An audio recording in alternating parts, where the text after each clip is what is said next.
บุคคลที่เราจะต้องไปเกี่ยวข้องสัมพันธ์ตัวในสังคมในชีวิตประจำวันของเขามีประมาณนี้นะพระเจ้าก็ตรัสบอกทิศเบื้องหน้าก็คือมารดาและบิดาพ่อแม่ของเขาทิศเบื้องขวาก็คือครูบาอาจารย์ทิศเบื้องหลังก็คือบุตรและภริยาทิศเบื้องซ้ายก็ได้แก่ผู้ร่วมงานเพื่อนร่วมงานมิตรแก้วสหายคำเพื่อน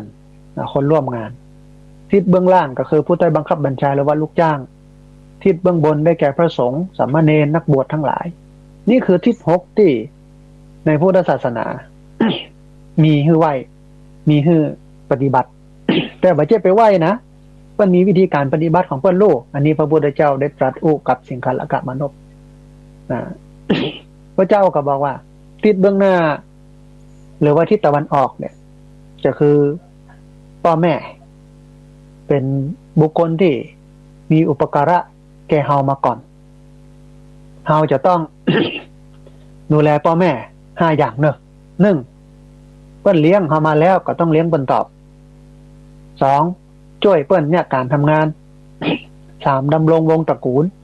4ประพฤติตนให้เหมาะสมกับความเป็นทายาท แล้วก็5เมื่อท่านล่วงลับไปแล้วก็ทำบุญอุทิศไปให้เปิ้นอันนี้คือบิดามารดาซึ่งเป็นทิศเบื้องหน้าที่เราจะต้องกระทำต่อเปิ้นเลี้ยงเปิ้นมาแล้วก็ต้องเลี้ยงเปิ้นตอบเลี้ยงเปิ้นมาแล้วก็เลี้ยงเปิ้นตอบคนสมัยตะก่อนเนี่ยพ่อแม่กู้เดียวมีลูกเป็นโลอ่ะบางคนอ่ะ12คนอ่ะก็หวังให้เปิ้นนั้นหวังให้ลูกได้กะมาดูแลยามเฒ่าอ่ะยามแก่เฒ่าหวังให้เจ้าเฝ้ารับใช้ยามป่วยไข้หวังให้เจ้าเฝ้ารักษานะยามมอดม้วยต้องตายวายชีวา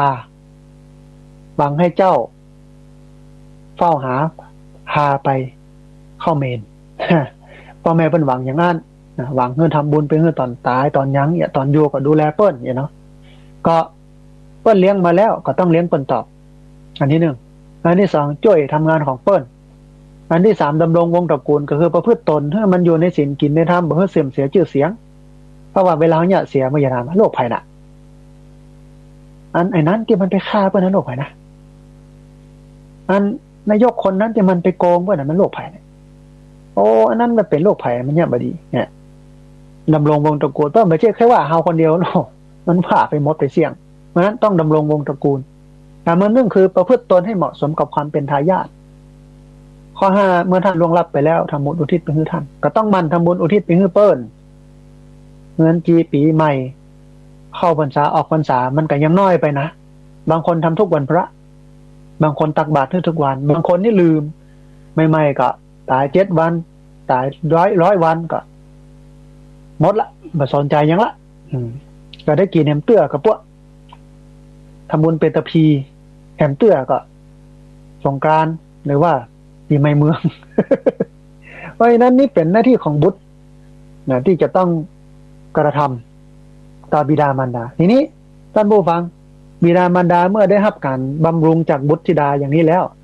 ก็ต้องอนุเคราะห์บุตรธิดาดังต่อไปนี้อันแรกคือสอนเมื่อให้ทำความชั่วอันที่2คือสอนให้ทำแต่ความดีอันที่3ส่งเสริมให้ได้เรียนหนังสืออันที่4คือหาคู่ครองที่ควรให้อันที่5มอบทรัพย์สมบัติให้ในโอกาสอันสมควรอันแรกคือสอนเมื่อให้ทำความชั่วนะอันที่2สอนให้เปิ้นทำความดีอันที่3ส่งเสริมเพื่อได้เรียนหนังสืออันนี้หลายคนทำอยู่แล้วแต่อันที่4เนี่ยหาคู่ครองที่สมควรให้เปิ้นเนี่ยมันบ่ต้องหาละถึงวันมันหามาให้เฮาเรียบร้อย